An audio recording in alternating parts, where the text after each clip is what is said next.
first morning of my life started with coffee. Ryan made it. Set it in front of me, sat down across the table with his hands folded like a man about to present a business proposal.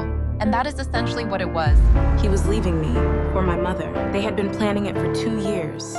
And when I tell you what they were actually after Dale, it was not love. It was never love. It was my father's money, and they never got a single dollar of it. My name is Amanda, 26 years old, and I need to give you a little context before the story goes anywhere because without context, it sounds like something you would see in a movie and dismiss as too extreme to be real. My parents divorced when I was 19. My father, Gerald, had built a significant amount of wealth over 30 years in commercial real estate. My mother, Diane, had received a settlement in the divorce, but it was not what she believed she deserved. She had spent the 7 years since making that very clear to anyone who would listen, including apparently my husband. Ryan and I met when I was 23. We got married 14 months later. My mother loved him immediately. I remember thinking at the time that it was sweet, that she was finally warming up to someone in my life, that maybe things between us were going to get easier.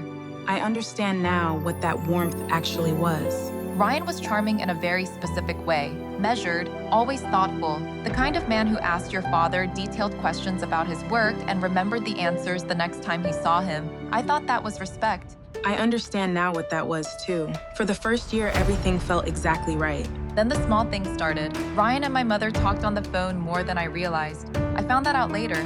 At the time, all I knew was that she seemed unusually interested in our finances. Questions about Ryan's job, about our savings, about my father's estate, and whether he had updated his documents since the divorce. I thought she was being nosy. She was being strategic. Aunt Patricia called me one evening about 8 months before everything came apart. Amanda, I need to ask you something, and I need you to answer me honestly. How much time does Ryan spend with your mother when you are not there? Okay. I told her I did not know, that they occasionally had coffee when Ryan was in her part of town, that it seemed harmless, but Patricia was quiet for a moment.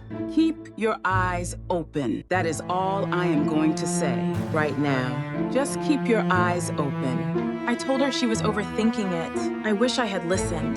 The Sunday morning, Ryan sat down across from me with his hands folded. He was completely calm. That was the first thing that struck me. Not nervous, not guilty looking. Calm in the way that people are calm when they have rehearsed something enough times that it no longer feels personal. He told me he had developed feelings for someone else. I asked who. He told me. I sat across from my husband at our kitchen table and listened to him say my mother's name. I did not scream. I did not throw anything. I just sat very still and felt something inside me go completely cold. How long, I said? About 2 years, he said. 2 years. Our entire marriage. He had been with her for our entire marriage. I asked him what he thought was going to happen, what the plan was. And that is when he told me the part that was worse than the affair. He and my mother had a plan. She had convinced him that if they were together when my father died, she would be positioned to contest the estate, that her relationship with Gerald's son-in-law turned partner would give her legal standing she did not currently have, that between Ryan's connections and her claim they could access a significant portion of what my father had spent 30 years building. It was never about love. It was a financial strategy, and I was the collateral damage. I sat at that table for a long time after Ryan finished talking. He asked me to say something. I said, I need you to leave this house right now. He left. I called Aunt Patricia. She picked up on the first ring. I know, she said before I could speak. You knew? I suspected for months. I did not want to tell you without proof because I knew you would not believe me. Are you okay? No, I need to talk to my father. Yes, you do, tonight. I drove to my father's house at 7 p.m. that evening. Gerald Cross opened the door and looked at my face and immediately stepped aside to let me in. I told him everything, the affair, the timeline, the plan, every detail Ryan had laid out for me that morning with his hands folded like a man presenting a business proposal. My father listened without interrupting once. But when I finished, he sat quietly for a long moment. Then he said, "Thank you for telling me." Just that. Are you okay, Dad? He looked at me with those dark, serious eyes that I have known my entire life. I am going to make a phone call. You should stay here tonight. I stayed. My father was on the phone with his attorney at 8:30 p.m. By 11 p.m. that night, the process of updating his estate documents had begun. By the following morning, it was done. Every beneficiary designation that had included any pathway to my mother through Ryan had been removed. The estate restructured cleanly and completely around my father's actual intentions. A trust established with Aunt Patricia as co-trustee.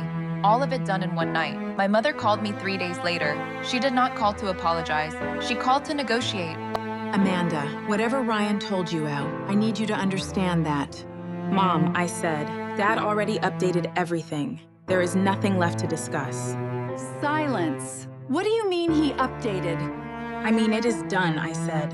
Whatever you thought you were going to get, it is gone. She started talking faster, then louder. I let her finish. Then I said, Ped, I hope you find what you were actually looking for, and I hung up.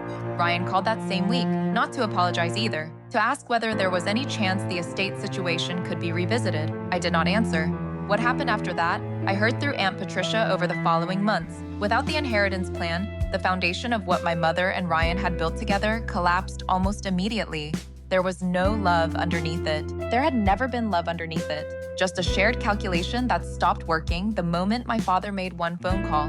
They turned on each other within weeks. Accusations about whose idea the plan had been, whose fault it was that it failed. Ryan telling people my mother had manipulated him into it. My mother telling people Ryan had approached her first.